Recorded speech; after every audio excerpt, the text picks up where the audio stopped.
बार कहता हूँ, एक जन्म माँ की कोख से और दूसरा दिव्य जन्म। एक होता भौतिक जन्म, इस भौतिक देह, दैवी शक्ति का जागरण, दिव्य देह, दिव्य तन, दिव्य मन, दिव्य विचार, दिव्य दृष्टि, दिव्य वाणी, दिव्य व्यवहार, दिव्य स्वभाव, सब कुछ योग से घटित होता है। योग से देवत्व की, ऋषित्व की, ब्रह्मत्व की, इस संसार की दृष्टि व्यक्त मूर्त, जितने भी विजिबल पावर्स हैं और जो इनविजिबल पावर्स हैं, उनको हम अचीव करते हैं योग के माध्यम से।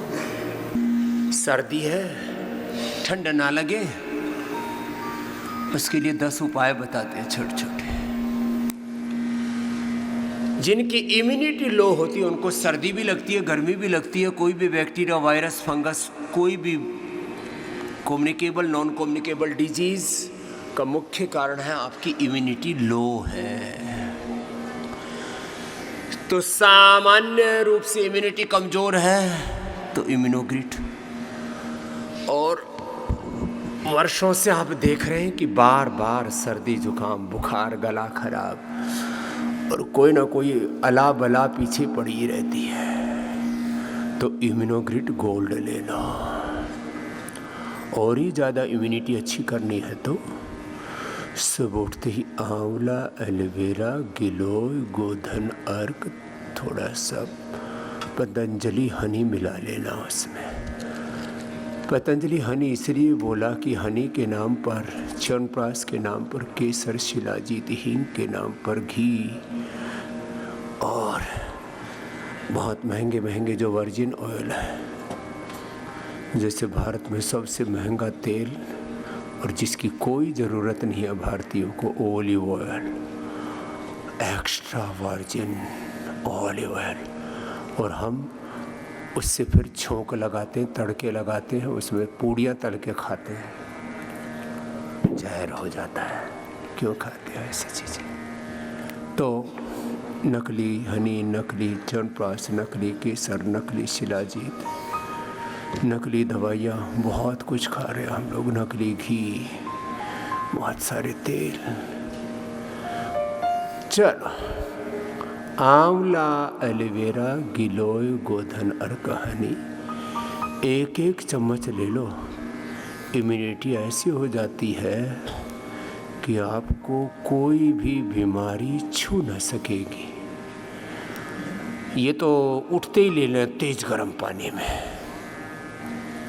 फिर शौच आदि से निवृत्त होकर के 1 चम्मच गाय का घी सबके लिए। अभी सर्दियाँ आ गई हैं तो गुनगुना करके ले लेना। गर्म, हर चीज़ की तासीर बदल जाती है, उसको कैसी अवस्था में ले रहे हैं। अब किसी को वात रोग है, किसी को कफ रोग है, ठंडा पानी भी पी लेंगे ना, घड़े का पानी है, नॉर्मल टेम्परेचर वाला भी, तो वात और कफ बढ़ जाता है।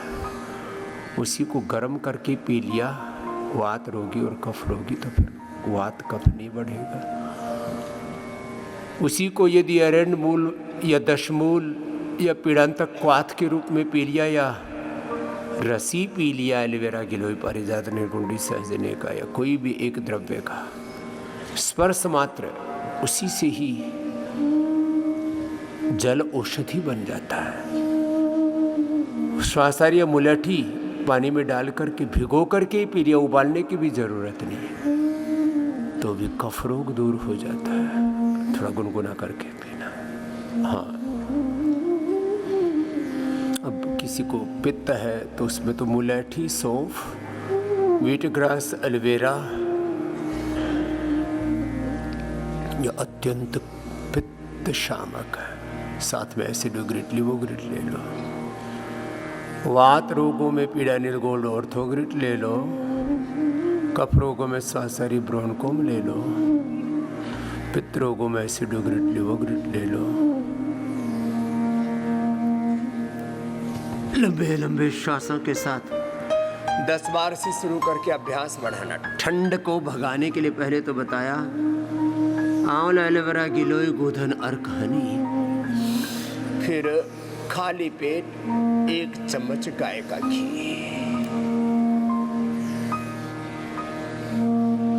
जिनको घी हजम नहीं होता है तो वर्जिन कोकोनट ऑयल आपको पतंजलि से उपलब्ध करा दिया।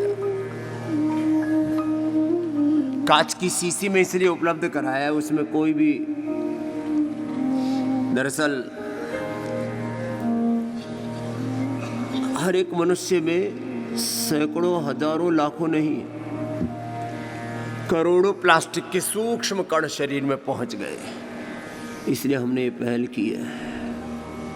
वर्जिन कोकोनट ऑयल कांच की शीशी में आपको दिया, मिल लिया आना। अमेरिका में तो 5 से 10 हजार रुपए किलो तक बेचते हैं लोग, अलग अलग ब्रांड के। सब पूरे अमेरिका में जितने भी हेल्थ कॉन्शियस लोग हैं सब खाने लग गए, डॉक्टर्स खाने लग गए, बताने भी लगे कि वर्जिन कोकोनट ऑयल जो सुबह 1 चम्मच पी लेता है जिंदगी में कभी हार्ट अटैक नहीं होगा, खराब कोलेस्ट्रॉल नहीं बढ़ेगा, अच्छा वाला कोलेस्ट्रॉल मेंटेन रहेगा, मांसपेशियां हड्डियां मजबूत रहेंगी, आंखें अच्छी रहेंगी, दिमाग अच्छा रहेगा, स्किन अच्छी रहेगी, इम्यूनिटी अच्छी रहेगी, रस, रक्त, मांस, मेद, अस्थि, मज्जा, शुक्र, रज, पूरे अष्ट धातु हमारी, रज, ओज, तेज, सब अष्ट धातु पुष्ट हो जाती है।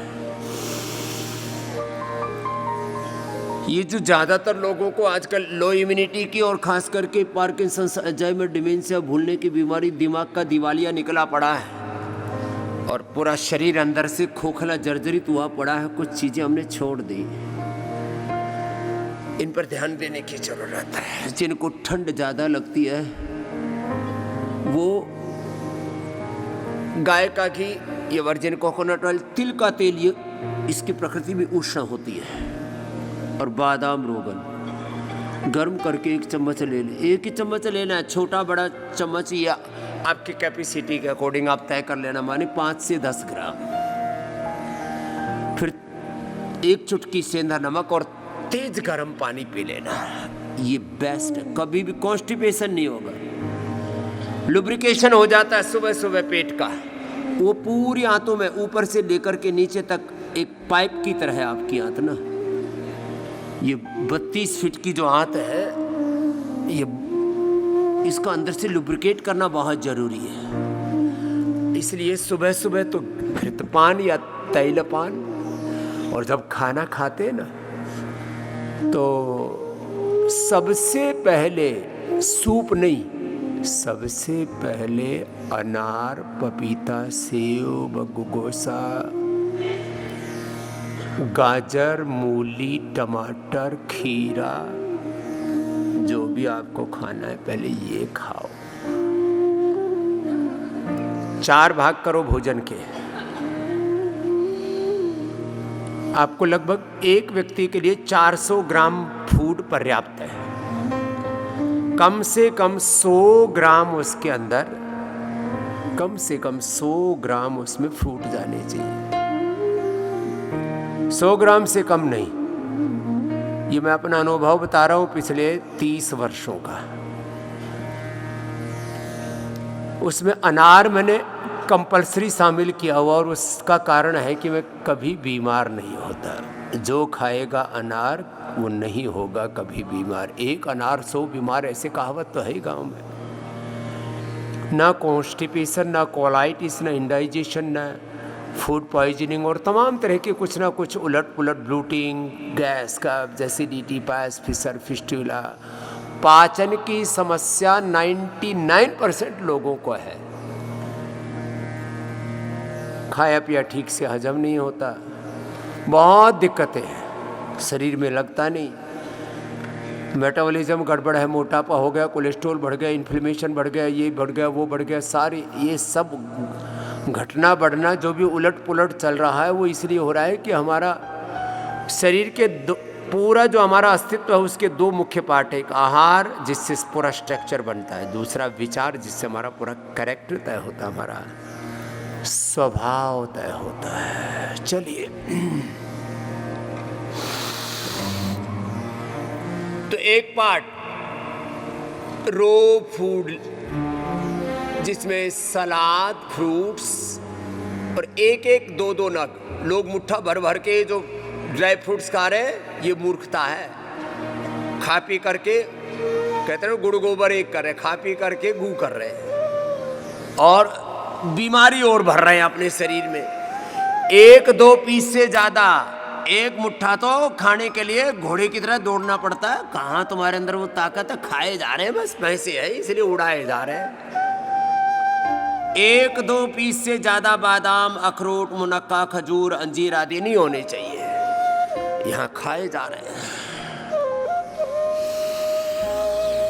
हाँ, कभी कभी तो हमारे यहाँ देने वाले भी, यहाँ पर भी देख लेना रे, कहीं कटोरी भर भर के तो नहीं पेल रहे। हाँ, इनके चेहरे की मुस्कान देख करके मुझे लग रहा है कि निरामय वालों को कुछ ज्यादा ही माल मिल रहा है। बोले बाबा जी और तो कुछ देते नहीं तो वही पेल लेते। हाँ, ज्यादा नहीं खाना, ज्यादा देना भी नहीं। 2 पीस, रोगी को इससे ज्यादा नहीं खानी चाहिए, मैं सच्ची बता रहा हूँ। ये तो पहलवान खा सकता है जी, एक कटोरी भर के तो। हाँ, अभी पूरा नहीं हुआ है। मकरासन, भुजंगासन, चलो अभी सलभासन करो। तो एक पार्ट फ्रूट से, फिर थोड़ा सूप आदि ले सकते हैं, उससे फिर पूरी अंदर तराई हो जाती है। पूरी डाइजेस्टिव सिस्टम का पूरा सिग्नलिंग, उसका पूरा प्रोग्रामिंग, उसका पूरा पेट का इन्वायरमेंट सब भोजन के लिए तैयार हो जाता। उसका एक बहुत लंबा प्रोसेस है। एक है गट ब्रेन, एक हमारा मेन ब्रेन, और फिर ओहो उसके आहार का तो इतना बड़ा फूड साइंस इतना बड़ा है, न्यूट्रिशन साइंस। मैंने कई बार कहा है, कुछ केवल पेट भरने के लिए खाते हैं, पेट जब तक भर न जाए उनको तसल्ली नहीं होती। कुछ स्वाद के लिए खाते हैं, कुछ पोषण के चक्कर में, न्यूट्रिशन माइक्रो न्यूट्रिशन, इससे ये ताकत मिलेगी वो ताकत मिलेगी, ताकत के चक्कर में, न्यूट्रिशन के चक्कर में। और कुछ तो बस ऐसे ही बस खाना है, खाए जा रहे हैं स्ट्रेस में। जिनको स्ट्रेस, एंजाइटी, डिप्रेशन और जो बहुत उतावले स्वभाव के, वो कुछ ज़्यादा ही खा जाते हैं और जल्दी जल्दी खाते हैं। खाने में तो कितनी भूलें करते हैं हम। खाने का क्रम ठीक नहीं है, खाने का तरीका ठीक नहीं है, तेजी तेजी से खाते हैं, ज़्यादा खा लेते हैं, समय से नहीं खाते हैं, बार बार खाते हैं, विरुद्ध आहार करते हैं, वात पित्त का प्रकृति के खिलाफ काम करते हैं। आज मेरे मन में सुबह सुबह एक बात आई, छोटा सा मोबाइल होता है उसको भी ठीक से ऑपरेट करते हैं। 1 लाख 2 लाख 10-20 लाख करोड़ 2 करोड़ 5 करोड़ की कोई गाड़ी आ जाए, कोई मशीन आ जाए, उसको भी ठीक से ऑपरेट करते हैं। दुनिया के सबसे नाजुक, सबसे महंगी, बेशकीमती, अनमोल कोई मशीन है तो शरीर है। अपने लीवर को, अपने किडनी को, अपने आंतों को, अपने पेनक्रियाज को, लंग को, हार्ट को, ब्रेन को, थायराइड को, प्रोस्टेट को, यूट्रस को, ओवरी को, रिप्रोडक्टिव, एक्सक्रीटोडाइजेस, स्केलेटन, सर्कुलेटरी सिस्टम को कैसे अच्छा रखना है। अपने स्थूल सूक्ष्म कारण शरीर, अन्नमय, प्राणमय, मनोमय, विज्ञानमय, आनंदमय कोश को कैसे ठीक रखना है।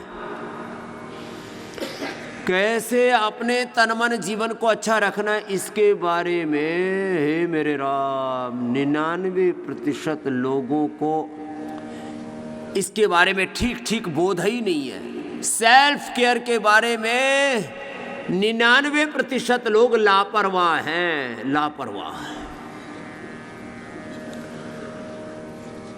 थोक में भूले करते हैं कैसे अपने आप, अपने साथ बिहेवियर करना। सेल्फ बिहेवियर ठीक से नहीं आता, दूसरों के साथ तो करते ही नहीं। ओहो, सेल्फ केयर नहीं आता। अपनी केयर कैसी करनी है, कैसे अपने बॉडी को डील करना है, कैसे बॉडी को ऑपरेट करना है, कैसे अपने बॉडी को, अपने माइंड को, अपने सोल को कोऑपरेट करना है। अंदर कोऑपरेशन ठीक नहीं है, अंदर का ऑपरेशन ठीक नहीं है। ओ चलो, उल्टे लेट के मकरासन, भुजंगासन, सर्वासन, धनुरासन। चलो अब जो बात बता रहा था, आहार में 1 भाग कच्चा, फिर 1 भाग लिक्विड, 1 भाग फिर जो आप पका हुआ खा रहे हैं, मिष्टान आदि तो 1-2 चम्मच खाना चाहिए। हलवा हो, लड्डू हो, जलेबी हो, हम ठोक लेते हैं। ठोकम ठोका चल रहा है पूरा। 2-4 लड्डू, 2-4 जलेबी, 1-2 कटोरी हलवा, बहुत ज्यादा खाते हैं, ओवर ईटिंग करते हैं। जितने पढ़े लिखे समझदार धनवान संपन्न लोग हैं, 99 क्या 100% लोग ओवर ईटिंग करते हैं। ये तो भगवान ने कुछ ऐसा कर रखा है शरीर में कि तुम ज़्यादा ओवर ईटिंग कर लेते हो, उसका मुश्किल से 10% ही बॉडी प्रिजर्व करके रखते, बाकी निकाल देती है। यदि वो पूरा का पूरा अंदर शरीर उसको डाइजेस्ट कर लेना, तो तुम 4-5 साल में 2-2 क्विंटल के हो जाओ सब। ये तो भगवान ने ऐसी व्यवस्था बना रखी है शरीर की कि ये ज़्यादा चीज़ों को रिजर्व करके नहीं रखता। हाँ चलो अब सीधे लेट जाओ। तो 4 भाग बताए खाने के, एक रो फूड, फिर लिक्विड फूड, फिर जो भी एक नॉर्मल फूड, जो भी ट्रेडिशनल फूड है आपका, वो भी वात पित्त कफ त्रिदोष के अनुसार, अपनी प्रकृति के अनुसार, आवश्यकता के अनुसार। और एक भाग फिर खाली छोड़ना चाहिए। कुछ तो ठसाठस भर लेते हैं, जब तक गले तक न, कंठ तक ना भर जाए तब तक रुकते ही नहीं। ओहो राम राम राम राम राम राम राम।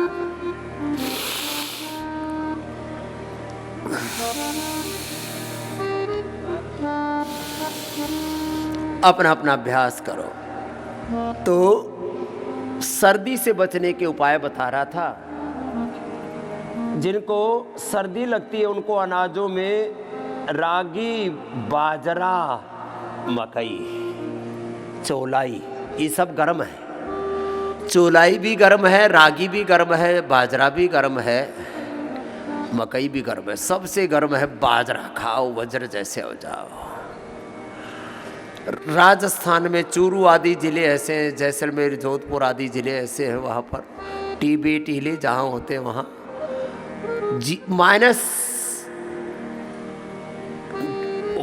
2, 3, 4, 5 भी कभी होता होगा, लेकिन माइनस तक चला जाता है टेम्परेचर। वहाँ बाजरा खाते हैं, किसके साथ? दही के साथ, छाछ के साथ, थोड़ा सा लाल मिर्च, फिर लहसुन की चटनी, और ओहो हल्दी की सब्जी, हल्दी की सब्जी, एलोवेरा की सब्जी खाते। ओ जबरदस्त है ये। च्यवनप्राश, शिलाजीत, दूध में 5-6 चीजें डाल लेना। ओए राम, कभी भी कफ कोल्ड भी नहीं होगा और दूध भी हजम हो जाएगा। छोटी पीपल, मुलेठी, अश्वगंधा, हल्दी, शिलाजीत, शुंठी, कच्ची हल्दी और कच्ची ये अदरक डालो तो और अच्छा है ना। अदरक, हल्दी, कच्ची हल्दी, अदरक या सौंठ, अश्वगंधा, मुलेठी। इसलिए बता रहा हूँ कि आपके ध्यान में रहे, या तो अभी नोट कर लेना या बाद में फेसबुक पर सुन लेना। शिलाजीत, छोटी पीपल। और हमारे गुरुजी ने हमें एक और फार्मूला बताया था।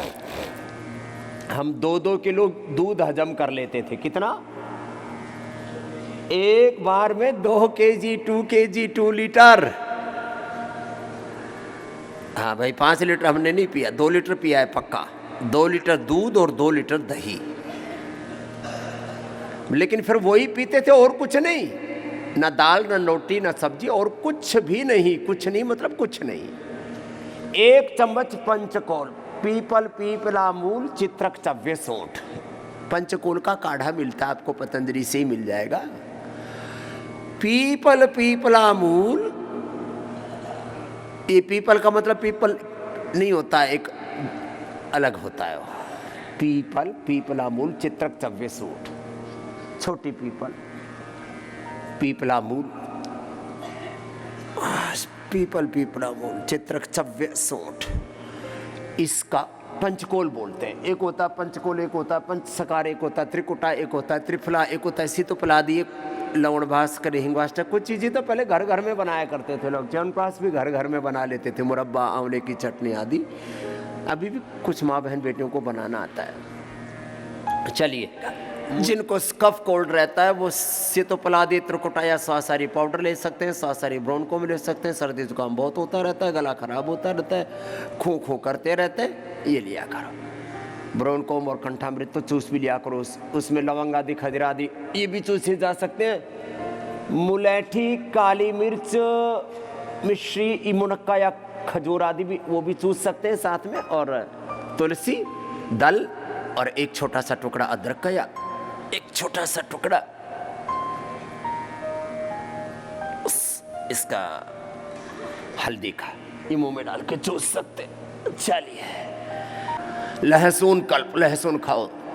5 से 25 कली तक खिला दी हमने लहसुन की, बिना किसी उपद्रव के। रोज एक एक कली बढ़ाया, 3 कली से शुरू करके गाय के घी में उसको भून करके, और ओहो इतना स्वादिष्ट लगता है, स्नैक्स जैसे लगता हो तो ओ गजब। जैसे लोग वो आलू को चिप्स बना करके खाते हैं ना उसमें चीरा मार के, लहसुन में चीरा मारते हैं तो अंदर तक उसमें घी घुस जाता है, और फिर घी या मक्खन बटर में। ये तो दुनिया के दूसरे देशों में भी करने लग गए। चाइना, कोरिया में तो वर्षों से खा रहे थे लोग, अब तो पूरी दुनिया में हेल्थ कॉन्शियस लोग खाने लग गए लहसुन। ये हार्ट के लिए, कोलेस्ट्रोल के लिए, ओबेसिटी के लिए, लो इम्यूनिटी के लिए, वात रोगों के लिए, सभी प्रकार की दुर्बलताओं के लिए और डाइजेशन के लिए, बहुत तरह की चीज़ों के लिए अच्छा है। और अच्छा, इसमें दुर्गंध भी नहीं आता, और 3 चीज़ें दूर हो जाती हैं। लहसुन को काफ़ी धार्मिक लोग नहीं खाते, इसमें दुर्गंध आती है, तामसिक है, और बहुत तीखा है, एसिडिटी हो जाती है। तो ना तो एसिडिटी होगी, न इसमें तीक्ष्णता होगी, ना तामसिकता रहेगी, और ऐसे चबा करके खाने में स्वादिष्ट लगता है। आप ट्राई करके देख लेना, और सर्दी कतई नहीं लगेगी। ओहो, स्वेटर की जरूरत नहीं, गर्मी अंदर है, शक्ति अंदर है, सब औषधि अंदर है। पिंड में ब्रह्मांड है, स्वयं ब्रह्म है, सब कुछ पिंड में है। ये योग का मूल सिद्धांत है। चलिए, सर्दी के लिए सुबह उठते ही मुंह में 1 काली मिर्च डाल लो, 1 लौंग डाल लो, 1 लौंग 1 काली मिर्च। पतंजलि की केसर आती है 100% प्योर कश्मीरी केसर, उसको मुंह में डाल लो। ओहो, इतनी तो गर्मी मिलेगी, और चेहरे का रंग ऐसे निखर जाएगा, सेब की तरह, टमाटर की तरह, एकदम सुनहरा केसर की तरह, सोने की तरह, सोने की तरह निखार आएगा। आहा, बस ज़्यादा मत लेना, नहीं तो गर्मी इतनी हो जाती है, मुंह में छाले हो जाएंगे और मतलब उबलने लगोगे। थोड़ी मात्रा में लेना, और मुंह ऐसा, जीवा और पूरा मुंह ऐसा केसरिया केसरिया हो जाता है। ओ, अर्ध हलासन, पादवृत्तासन, द्विचक्रिकासन, ओबेसिटी के लिए। ठंड के लिए केसर, काली मिर्च, हल्दी, अदरक, तुलसी, मुलैठी, बहुत सारी चीज़ें बता दी, लौंग। जिनको बहुत अधिक ठंड लगती है तो दूध में मैंने बताया छोटी पीपल, पंचकोल का काढ़ा पी लो, या तो सबसे अच्छा है, या तो छोटी पीपल उबाल के ले लो, और मुलैठी, अश्वगंधा, सुंठी, हल्दी, अदरक, तुलसी आदि डाल करके दूध पी ले। और एक और उपाय बताता हूं, सोयाबीन का जो मिल्क होता है, सोयाबीन को रात को भिगो दो। इसके बारे में तो मैंने कई वीडियो भी बना रखे हैं, फेसबुक पर, यूट्यूब पर देख लेना। सबसे हेल्दी, सबसे पौष्टिक, गजब का है। बस जिनको बहुत अधिक थायराइड की प्रॉब्लम है उनको थोड़ा प्रिकॉशन लेने की ज़रूरत है, बाकी कोई दिक्कत नहीं है। बाकी तो बेस्ट है, सोया मिल्क, सोया पनीर, सोया दही, सोया छाछ सब कुछ बन जाता है उससे, और उससे कफ नहीं बढ़ता। नहीं तो दूध से ज़्यादातर लोगों को कफ आदि बढ़ जाता है। चलिए, उस दूध के साथ यदि च्यवनप्राश ले ले, च्यवनप्राश बच्चों के लिए बालप्राश, और जिंदगी भर चेहरे पर झुर्रियां नहीं चाहिए तो कोलेजन प्राश। अच्छा, कभी भी जिंदगी भर चेहरे पर झुर्रियां नहीं पड़ेंगी, भूलने की बीमारी नहीं होगी। बड़ी उम्र में आजकल तो छोटी उम्र में होने लग गई पार्किंसंस, अल्जाइमर, डिमेंशिया की बीमारी, भूलने की बीमारी। बड़ी उम्र की तो छोड़ो, अरे भूलने की क्या, याद ही नहीं होता। बच्चे रट्टा मारते रहते हैं, याद ही नहीं होता, ठप्प हो रखा है दिमाग। तो एक लड्डू बनाना घर में, फ्लैक्सीड, ओमेगा के चक्कर में महंगी महंगी चीजें खाते रहते हो। फ्लैक्सीड, प्योर ओमेगा, सब प्रकार के ओमेगा। फ्लैक्सीड, तुलसी के बीज, अलसी के बीज, फ्लैक्सीड, और उसमें फिर तुलसी के बीज भी डाल लेना, सर्दी भी नहीं लगेगी, ताकत भी पूरी मिलेगी, कोलेस्ट्रॉल नहीं बढ़ेगा। हाँ, आजकल चिया बहुत खाते हैं। चिया सीड से अच्छा तुलसी सीड, वेजल सीड, ओ गजब है साहब। चिया सीड भी हमने आपको उपलब्ध करवा दिया है, चिया सीड। और फिर थोड़े से उसमें मगज, थोड़े से ड्राई फ्रूट्स, अलसी, सफेद या काला तिल दोनों ही अच्छे हैं। ये तो मूढ़ लोगों ने ग्लैमर के चक्कर में सफेद तिल के भाव महंगे कर दिए, काला तिल सस्ता हो गया। वैसे काला तिल ज्यादा गुणकारी है। लो, ओहो, गुजराती लोग तो काले तिल को कूट करके थोड़ा गुड़ मिला करके खाते हैं, उसको वहाँ सानी बोलते हैं। उत्तर भारत वाले सानी और कुछ बोलते हैं, कुछ शब्दों में बड़ी प्रॉब्लम है। यहाँ सानी बोलते हैं गाय भैंसों को जो चारा करते हैं। गुजरात में काले तिल को कूट के बनाते हैं, उसको सानी बोलते हैं। एक बहन मैंने किया, मंजुला, अन्नू भाई ने पत्नी, सूरत में किस बाबा जी तब सानी खावा नहीं छे। मैं कीधु हूँ कोई डांगर छू, मैं कोई पशु हूँ, मुझे सानी खिलाओगे? सानी खावा नहीं छे। अरे मैंने कहा भाई खिला दो, सानी खिला दो। और शानी खाई तो सच में वो तो शान ही बढ़ जाती है, बड़ा जोरदार मामला है। तो सर्वांगासन करो, हलासन करो, पवन मुक्तासन, उत्तान पादासन करो, पादांगुष्ठ नासा स्पर्शासन करो, सेतु बंध थोड़ा लंबा करो। तो ये बता दिया आपको। इसमें थोड़ा गुड़ शक्कर मिला करके या ड्राई फ्रूट मिला करके लड्डू बना लो। सबके घर में लड्डू। ओहो, एक चीज तो छूटा ही गई, गोंद खाओ। गोंद के लड्डू खा करके हमारी हड्डियां इतनी मजबूत हो गई। हमारी उम्र के जितने भी लोग हैं सब 99% टूटे फूटे पड़े हैं। रिपेयरिंग मांग रही है उनकी बॉडी, घुटने टूटे पड़े, कमर टूटी पड़ी, कंधे गर्दन टूटी पड़ी। अरे बोले बाबा जी आपके तो एक्सरे कराए तो बोन डेंसिटी आपकी बच्चों जैसी, और हम तो सब रिपेयरिंग मांग रही है बॉडी। क्या हुआ? कल एक बिटिया आई, अरे गुरुजी आप तो जैसे 30 साल पहले थे वैसे ही दिख रहे हो। मैंने कहा दिक्कत क्या? बोला हम बुढ़िया हो गई। ऐसे मत करो भाई, सलीके से जी लो। गोंद तिल के तेल में या गाय के घी में एक बार उसको अच्छे से उबाल करके ना 1 मिनट में ही वो ऊपर आ जाता है गोंद। हाँ, ये गोंद भी आपको उपलब्ध कराते हैं, वैसे मिल जाता है, बहुत महंगा बेचते हैं आजकल। 500 से 1000 रुपए किलो तक बिक रहा है बाजार में गोंद। 1000 रुपए किलो छोटे छोटे दाने करके देते हैं। उसको फिनिश करके गोंद के लड्डू खूब बनाने लग गए ना, बर्फी में डाल के खाने लगे, गोंद ऐसे ही खाने लग गए। कई तरह से गोंद का प्रयोग करते हैं। गोंद के लड्डू, ये मैंने आपको एक गोंद का अलग तरह का लड्डू बता दिया। बाकी तो मोटा आटा या बेसन के साथ और फिर उसमें ड्राई फ्रूट्स आदि डाल करके हमने भी बचपन में खूब खाए गोंद के लड्डू। अब हमने तो गोंद का गुड़ ही बना दिया। यहाँ हमारे भूदेव जी ये सेवा करते, खूब लोगों ने टनों की मात्रा में लिया।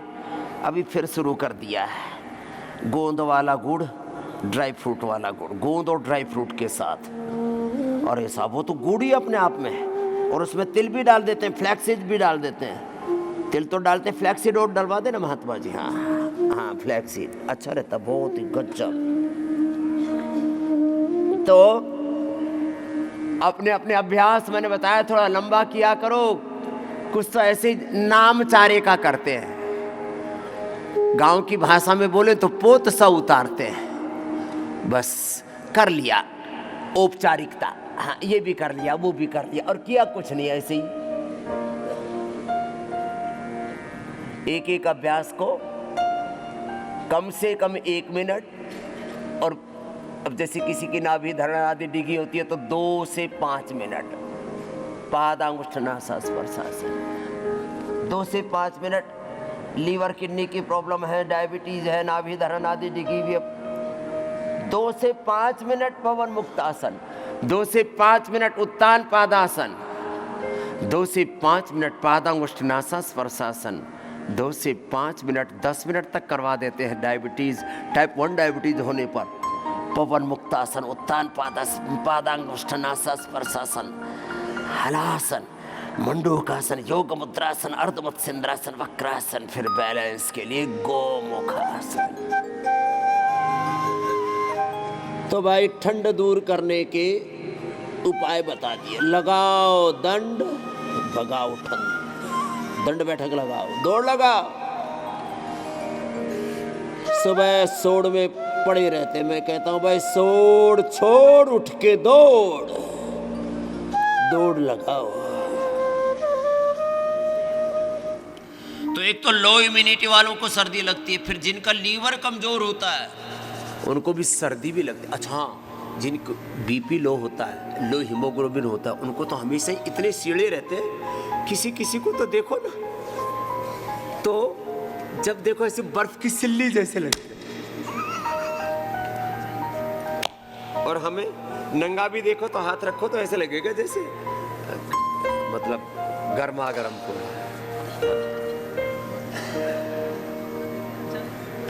हमारा हाथ पैर सब पूरा, पेट पीठ सब गर्म रहता है। भूतों के तो पेट को ठंड लगती है, किसी की छाती को ठंड लगती है, किसी की पीठ को ठंड लगती है, किसी के हाथ पैरों में ऐसी सीढ़े सीढ़े, हाथों में क्या सोक, वो दस्ताने पहनते हैं, पैरों में सॉक्स पहनते हैं, तब भी सीढ़े सीढ़े ही रहते हैं। रात को रजाई में भी पैर गर्म नहीं होते, फिर हीटर लगा के सोते पैरों की तरफ। हाँ, ये सब कबाड़ा करना पड़ता है। पखेड़ा हो रखा, कर लो। किसी के सिर में ज्यादा ठंड लगती है, किसी के कानों में ठंड लगती है। हमें तो बहुत वर्षों तक तो पता ही नहीं लगा है, कानों में एंटीना सा लगा के घूमते रहते हैं। मैंने कहा क्या लगा रखा? बोले जी कान में बहुत ठंड लगती है। लो भाई, अब किसी के सिर में ठंड, किसी के कान में ठंड। एक बोला जी मेरी आंख में ठंड लगती है। मैंने कहा इसमें कौन सी स्वेटर पहनेगा? बोले जी चश्मा लगाना पड़ता है। आंख में गर्मी लगती है, उसके चश्मे, ठंड लगती है उसके चश्मे। एक बोला नाक में ठंड लगती है। मैंने कहा इसका क्या करेगा ये बता। नाक में ठंड लगती है, किसी की नाक उधड़ी रहती है, यहां फट जाती है नाक। वैसे ज्यादातर लोगों को नहीं लगती। महर्षि दयानंद ऐसे नंगे रहते थे हमारी तरह, बस एक लंगोटी में। तो किसी ने पूछा आपको ठंड क्यों नहीं लगती? बोले तेरी नाक को लग रही है। बोले ये तो मैंने सोचा ही नहीं। बोले जैसे तेरी नाक को, तेरी आंख को तेरे चेहरे को ठंड नहीं लगती।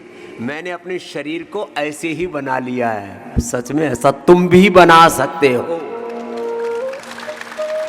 जितना ज्यादा कपड़े ओढ़ोगे, धीरे धीरे आती है ठंड। पहले अक्टूबर के अंत में थोड़ी थोड़ी शुरू होती, फिर नवंबर में, फिर धीरे धीरे धीरे धीरे करके आगे बढ़ती। तो जैसे ही ठंड आई वैसे ही मोटे मोटे कपड़े, मोटी मोटी रजाई, फिर हीटर ऑन कर देते। अरे थोड़ा ठंड सहले, धीरे धीरे धीरे धीरे धीरे धीरे। हमने तो बचपन से खूब ठंड सही है। बचपन में गर्म कपड़े थे नहीं, सच्ची बोल रहे हैं। कहाँ गर्म कपड़े होते थे? स्वेटर तो बहुत अमीर लोगों के पास होती थी। स्वेटर, कंबल, थोड़ी बहुत रजाई, गुदड़ी गादड़े, ये बस होते थे। और स्वेटर, कोट, कोट तो साहब अमीर लोग पहना करते। अब हमें जरूरत ही नहीं, हम तो कोट वाले नहीं, हम तो लंगोट वाले हैं। कोई ठंड नहीं लगती। अभी भी कुछ लोग ऐसे ही कर रहे हैं, ठंड रे, अभी कहाँ ठंड आई है? बोले बाबा जी आपको देख के तो नहीं लगती। चलो।